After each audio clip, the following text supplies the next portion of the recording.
هنعمل البلاليط الاماراتي ونشوف هتاخد كام من 10. وهلا هلا. هنحط اول حاجة السمنة تسخن.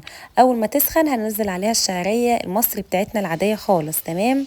وهننزلها ونقعد نقلبها كويس قوي لحد لما تتحمر، زي ما بنعمل رز بالشعرية عادي جدا كده اهو. اتحمرت كده بالشكل بقت ذهبي، وهننزل عليها بالمية علشان تستوي.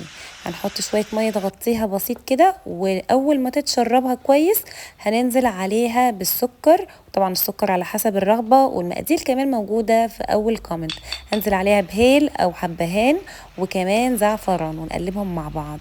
وهننزل عليها كمان بالحليب، والحليب يغطيها ويتشربها تماما. بصوا بالشكل ده، عايزاه يتشربها خالص خالص، مش عايزة فيها خالص اي حليب، تمام. بعد كده هنشيلها، نحطها دلوقتي في الطبق التقديم، ونشوف البلاليط الاماراتي هتاخد كام من 10. بصوا هما بيحطوا عليها بيض، بس انا استحالة ادوقها واعمل ريتنج وهي عليها بيض، حبيتها بالطريقة دي فهجربها دلوقتي ونشوف البلاليط الاماراتي تاخد كام من 10.